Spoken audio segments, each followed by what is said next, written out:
ओम शांति। 29 अप्रैल 2024। आज की मधुर महावाक्य। मीठे बच्चे, यह सच्चा सच्चा सत्य का संग है ऊपर चढ़ने का। तुम अभी सत्य बाप के संग में आए हो, इसलिए झूठे संग में कभी नहीं जाना। प्रश्न, तुम बच्चों की बुद्धि किस आधार पर सदा वेहद में टिक सकती है? उत्तर, बुद्धि में स्वदर्शन चक्र फिरता रहे। जो कुछ ड्रामा में चल रहा है यह सब नूंद है। सेकंड का भी फर्क नहीं पड़ सकता। वर्ल्ड की हिस्ट्री ज्योग्राफी रिपीट होनी है। यह बात बुद्धि में अच्छी तरह आ जाए तो बेहद में टिक सकते हो। बेहद में टिकने के लिए ध्यान पर रहे कि अब विनाश होना है, हमें वापस घर जाना है। पावन बन करके ही हम घर जाएंगे। ओम शांति। मीठे मीठे रूहानी बच्चों प्रति रूहानी बाप बेट समझाते हैं। समझाते उनको हैं जो बेसमझ हैं। स्कूल में टीचर पढ़ाते हैं क्योंकि बच्चे बेसमझ हैं। बच्चे पढ़ाई से समझ जाते हैं। तुम बच्चे भी पढ़ाई से समझ जाते हो। हमको पढ़ाने वाला कौन है यह तो कभी भूलो नहीं। पढ़ाने वाला टीचर है सुप्रीम बाप। तो उनकी मत पर चलना है, श्रेष्ठ बनना है। श्रेष्ठ ते श्रेष्ठ होते हैं सूर्यवंशी। भल चंद्रवंशी भी श्रेष्ठ हैं, परंतु यह है श्रेष्ठ ते श्रेष्ठ। तुम यहाँ आए हो श्रेष्ठ ते श्रेष्ठ बनने। तुम बच्चे जानते हो हमको ऐसा बनना है। ऐसा स्कूल 5000 वर्ष बाद ही खुलता है। यहाँ तुम समझकर बैठे हो। यह सचमुच सत का संग है। सत्य है ऊंचे ते ऊंच, उनका तुमको संग है।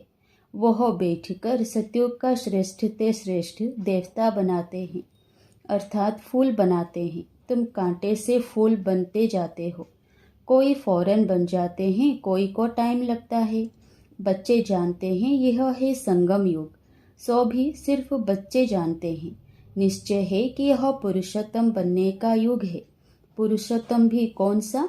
ऊंच ते ऊंच आदि सनातन देवी देवता धर्म के जो महाराजा महारानी है, वह बनने लिए तुम यहाँ आए हो। तुम समझते हो हम आए हैं बेहद के बाप से बेहद का सतयोगी सुख लेने। हद की जो भी बातें हैं वह सब खत्म हो जाती है। हद के बाप, हद के भाई, चाचे, काके, मामे, हद की पाई, पैसे की मिल्कियत आदि जिसमें बहुत मोह रहता है, यह सब खलास हो जाना है। बाप समझाते हैं यह मिल्कियत सब हद की है। अभी तुमको बेहद में चलना है। बेहद मिल्कियत प्राप्त करने के लिए तुम यहाँ आए हो। और तो सब हैं हद की चीज़ें। शरीर भी हद का है, बीमार पड़ता है, विनाश हो पड़ता है, अकाले मृत्यु हो जाता है। आजकल तो देखो क्या क्या बनाते रहते हैं। साइंस ने भी कमाल कर दी है। माया का पोंप कितना है। साइंस वाले खूब हिम्मत कर रहे हैं। जिनके पास बहुत महल माड़ियाँ आदि हैं, वह तो समझते हैं अभी हमारे लिए सतयुग है। यह नहीं समझते कि सतयुग में एक धर्म होता है, वह नई दुनिया होती है। बाप कहते हैं बिल्कुल ही बेसमझ हैं। तुम कितने समझदार बनते हो। ऊपर चढ़ते हो फिर सीढ़ी नीचे उतरते हो। सतयुग में तुम समझदार थे, फिर 84 जन्म लेते लेते बेसमझ बनते हो। फिर बाप आकर समझदार बनाते हैं, जिसको पारस बुद्धि कहते हैं। तुम जानते हो हम पारस बुद्धि बहुत समझदार थे। गीत भी है ना, बाबा आप जो वर्षा देते हैं, सारी जमीन आकाश के हम मालिक बन जाते हैं। कोई भी हमसे छीन नहीं सकता, कोई का दखल नहीं हो सकता। बाप बहुत बहुत देते हैं, इससे जास्ती कोई झोली भर ना सके। जब ऐसा बाप मिला है जिसको आधा कल्प याद किया है, दुख में सिमरन करते हैं ना। जब सुख मिल जाता है फिर सिमरन करने की दरकार नहीं। दुख में सब सिमरन करते हैं। हाय राम, ऐसे अनेक प्रकार के अक्षर बोलते हैं। सतयुग में ऐसा कोई भी अक्षर होता नहीं। तुम बच्चे यहाँ आए हो पढ़ने के लिए। बाप के सम्मुख बाप के डायरेक्ट वर्सन्स सुनते हो। इनडायरेक्ट ज्ञान बाप देते नहीं, ज्ञान डायरेक्ट ही मिलता है। बाप को आना पड़ता है। कहते हैं मीठे मीठे बच्चों के पास आया हूँ, मुझे बुलाते हो ओ बाप दादा। बाप भी रिस्पॉन्स करते हैं ओ बच्चों। अब मुझे अच्छी रीति याद करो, भूलो नहीं, माया के विघ्न तो अनेक आएंगे। तुम्हारी पढ़ाई छुड़ाए तुमको देहाभिमान में लाएंगे, इसलिए खबरदार रहो। यह सच्चा सच्चा सत्संग है ऊपर चढ़ने का। वह सब सत्संग आदि हैं उतराई के। सत्य का संग एक ही बार होता है, झूठ संग जन्म जन्मांतर अनेक बार होते हैं। बाप बच्चों को कहते हैं यह तुम्हारा अंतिम जन्म है, अब वहाँ चलना है जहाँ कोई अप्राप्त वस्तु नहीं होती, जिसके लिए ही तुम पुरुषार्थ कर रहे हो। यह जो बाबा कहते हैं यह तो तुम अभी सुनते हो, वहाँ यह कुछ भी पता नहीं पड़ेगा। अभी तुम कहाँ जाते हो? अपने सुखधाम में। सुखधाम तुम्हारा ही था, तुम सुखधाम में थे, अब दुखधाम में हो। बाबा ने बहुत बहुत सहज रास्ता बताया है, वही याद करो। हमारा घर है शांति धाम, वहाँ से हम स्वर्ग में आएंगे, और कोई स्वर्ग में आता ही नहीं है सिवाय तुम्हारे। तो तुम ही सिमरण करेंगे। हम पहले सुख में जाते हैं फिर दुख में। कलयुग में सुखधाम होता ही नहीं, सुख मिलता ही नहीं, इसलिए सन्यासी भी कहते सुख कागविष्ठा समान है। अभी बच्चे समझते हैं बाबा आया है हमको घर ले चलने, हम पतितों को पावन बनाकर ले जाएंगे। पावन बनेंगे याद की यात्रा से। यात्रा पर बहुत नीचे ऊपर होते हैं, कोई तो बीमार पड़ जाते हैं फिर लौट आते हैं। यह भी ऐसे ही। यह है रूहानी यात्रा, अंतमति सो गति हो जाएगी। हम अपने शांति धाम में जा रहे हैं। है बहुत सहज, परंतु माया बहुत भुलाती है। तुम्हारी युद्ध माया के साथ है। बाप बहुत सहज कर समझाते हैं। हम अभी शांति धाम जाते हैं, बाप को ही याद करते हैं, देवी गुण धारण करते हैं, पवित्र बनते हैं। 3-4 बातें मुख्य है जो बुद्धि में रखनी है।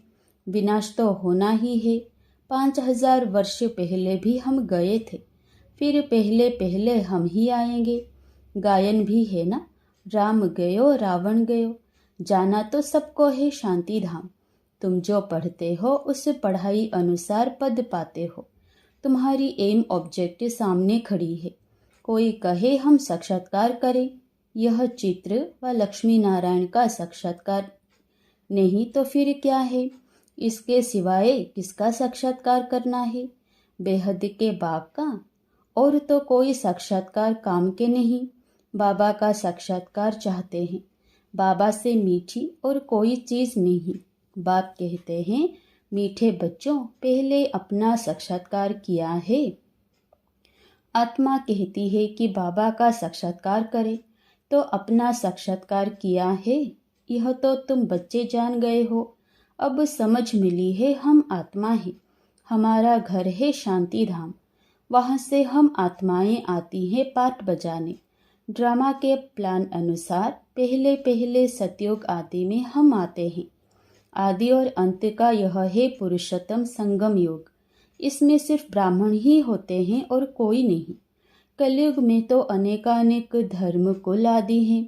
सतयुग में एक ही डिनाइस्टी होगी। यह तो सहज है ना। इस समय तुम संगम योगी ईश्वरीय परिवार के हो। तुम ना सतयोगी हो ना कलयुगी। यह भी जानते हो कि कल्प कल्प बाप आकर ऐसी पढ़ाई पढ़ाते हैं। यहाँ तुम बैठे हो तो यही स्मृति में आना चाहिए। शांति धाम, सुख धाम और यह है दुख धाम। इस दुख धाम का है वैराग्य अथवा संन्यास बुद्धि से। वह कोई बुद्धि से संन्यास नहीं करते हैं, वह तो घर बार छोड़ संन्यास करते हैं। तुमको तो बाप कभी नहीं कहते घर बार छोड़ो। इतना जरूर है, भारत की सेवा करनी है व अपनी सेवा करनी है। सेवा तो घर में भी कर सकते हो। पढ़ने लिए आना जरूर है, फिर होशियार होकर औरों को भी आप समान बनाना है।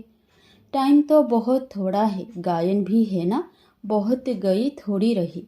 दुनिया के मनुष्य तो बिल्कुल ही घोर अंधियारे में है। समझते हैं अभी 40,000 वर्ष पड़े हैं। तुमको बाप समझाते हैं, बच्चों अब बाकी थोड़ा समय है, तुमको बेहद में टिकना है। सारी दुनिया में जो कुछ चल रहा है सब नूंद है। जो मिसल ड्रामा चल रहा है, वर्ल्ड की हिस्ट्री ज्योग्राफी रिपीट होनी है। वही आकर पढ़ेंगे जो सतयुग में जाने वाले होंगे। अनेक बार तुमने पढ़ा है, तुम अपना स्वर्ग स्थापन करते हो श्रीमत पर। यह भी जानते हो ऊंचते ऊंचे भगवान आते भी भारत में है। कल्प पहले भी आए थे। तुम कहेंगे कल्प कल्प ऐसा बाप आते हैं। कहते हैं मैं कल्प कल्प ऐसी स्थापना करूँगा। विनाश भी तुम देखते हो। तुम्हारी बुद्धि में सब बैठता जाता।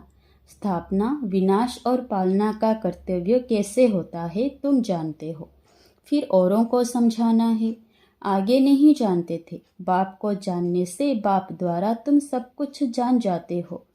वर्ल्ड की हिस्ट्री ज्योग्राफी यथार्थ रीति से तुम जानते हो। मनुष्य कैसे तमो प्रधान से सत्व प्रधान बनते हैं, यह बाप तुमको समझा रहे हैं। तुमको फिर औरों को समझाना है। तुम बच्चे अभी पारस बुद्धि बन रहे हो। सतयुग में होते ही है पारस बुद्धि। यह है पुरुषोत्तम संगम युग। इनको गीता एपिसोड कहा जाता है। जब तुम पत्थर बुद्धि से पारस बुद्धि बनते हो। गीता सुनाने वाला तो भगवान खुद है, मनुष्य नहीं सुनाते। तुम आत्माएं सुनती हो, फिर औरों को सुनाती हो। इसको कहा जाता है रूहानी नॉलेज, जो रूहानी भाइयों को सुनाते हो। वृद्धि को पाते रहते हो। तुम जानते हो बाबा आकर के सूर्यवंशी चंद्रवंशी डिनाइस्टी स्थापन करते हैं। किसके द्वारा? ब्रह्मामुख वंशावली ब्राह्मण कुलभूषणों द्वारा। बाप श्रीमत देते हैं। यह समझने की बात है, दिल पर नोट करना है। यह तो बहुत सहज है। यह है दुखधाम। अभी हमको घर जाना है। कलयुग के बाद है सतयुग। बात तो बहुत छोटी और सहज है। भल तुम ना पढ़े हो तो भी कोई हर्जा नहीं है। जो पढ़ना जानते हैं उनसे फिर सुनना चाहिए। शिव बाबा है सब आत्माओं का बाप। अभी उनसे वर्षा लेना है। बाप पर निश्चय करेंगे तो स्वर्ग का वर्षा मिलेगा। अंदर में भी अजपा जप चलता रहे। शिव बाबा से बेहद का सुख, स्वर्ग का वर्षा मिल रहा है। इसीलिए शिव बाबा को जरूर याद करना है, सबको हक से। यह बेहद के बाप से वर्षा लेने का। जैसे हद का बर्थ राइट मिलता है, वैसे यह फिर है बेहद का। शिव बाबा से तुमको सारे विश्व का राज्य मिलता है। छोटे छोटे बच्चों को भी यह समझाना चाहिए। हर एक आत्मा का हक है बाप से बर्थ राइट लेने का। कल्प कल्प लेते भी जरूर हैं। तुम वर्षा लेते हो जीवन मुक्ति का। जिनको मुक्ति का वर्षा मिलता है वह भी जीवन मुक्ति में आते जरूर हैं। पहला जन्म तो सुख का ही होता है। तुम्हारा यह है 84वां जन्म। यह नॉलेज सारी तुम्हारी बुद्धि में रहनी चाहिए। बेहद का बाप हमको पढ़ाते हैं, यह भूलो मत।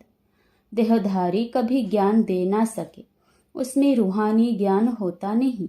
तुमको समझाया जाता है भाई भाई समझो। जो भी मनुष्य मात्र हैं और किसी को भी यह शिक्षा नहीं मिलती है। भल गीता भी सुनाते हैं कि भगवान उवाच काम महाशत्रु है। इन पर जीत पाने से तुम जगत जीत बनेंगे, परंतु समझते नहीं। अब भगवान तो है ट्रुथ व सत्य। देवता भी भगवान से ट्रुथ सीखे हैं। श्री कृष्ण ने भी यह पद कहाँ से पाया? लक्ष्मी नारायण कहाँ से बने? क्या कर्म किया? कोई बता सकेंगे? अब तुम ही जानते हो। निराकार बाप ने उन्हों को ऐसे कर्म सिखाया, ब्रह्मा बाप द्वारा। यह सृष्टि है ना। अभी तुम हो प्रजापिता ब्रह्मा कुमार कुमारियाँ। तुम्हारे पास नॉलेज है रूहानी बाप की। तुम समझते हो हम भगवान को जान गए हैं। ऊंचते ऊंच वह निराकार है, उसका साकार रूप नहीं। बाकी जो भी देखते हो वह साकार है। मंदिरों में भी लिंग देखते हो, अर्थात उनको शरीर नहीं। ऐसे नहीं कि वह नाम रूप से न्यारा है। हाँ, और सब देहधारियों के नाम पढ़ते हैं, जन्म पत्री है। शिव बाबा तो है निराकार, उनकी जन्मपत्री नहीं है, श्री कृष्ण की है नंबर 1। शिव जयंती भी मनाते हैं। शिव बाबा है निराकार कल्याणकारी। बाप आते हैं तो जरूर वर्षा देंगे। उनका नाम शिव है। वो बाप, टीचर, सदगुरु तीनों ही एक है। कितना अच्छी रीति पढ़ाते हैं। अच्छा, मीठे मीठे सिकिलधे बच्चों प्रति माता पिता बाप दादा का याद प्यार और गुड मॉर्निंग। रूहानी बाप की रूहानी बच्चों को नमस्ते। धारणा के लिए मुख्य सार। पहला, इस दुखधाम का बुद्धि से संन्यास कर शांति धाम और सुखधाम स्मृति में रखना है। भारत की व अपनी सच्ची सेवा करनी है। सबको रूहानी नॉलेज सुनानी है। दूसरा, अपना सतयुगी जन्मसिद्ध अधिकार लेने के लिए एक बाप में पूरा निश्चय रखना है। अंदर से अजपा जप करते रहना है। पढ़ाई रोज जरूर पढ़नी है। वरदान, सर्व संबंधों की अनुभूति के साथ प्राप्तियों की खुशी का अनुभव करने वाले तृप्त आत्मा भव। जो सच्चे आशिक हैं वो हर परिस्थिति में, हर कर्म में सदा प्राप्ति की खुशी में रहते हैं। कई बच्चे अनुभूति करते हैं कि हाँ, वो मेरा बाप है, साजन है, बच्चा है, लेकिन प्राप्ति जितनी चाहते हैं उतनी नहीं होती। तो अनुभूति के साथ सर्व संबंधों द्वारा प्राप्ति की महसूसता हो। ऐसे प्राप्ति और अनुभूति करने वाले सदा तृप्त रहते हैं। उन्हें कोई भी चीज़ की अप्राप्ति नहीं लगती। जहाँ प्राप्ति है वहाँ तृप्ति जरूर है। स्लोगन, निमित्त बनो तो सेवा की सफलता का शेयर मिल जाएगा। निमित्त बनो तो सेवा की सफलता का शेयर मिल जाएगा। अच्छा, ओम शांति।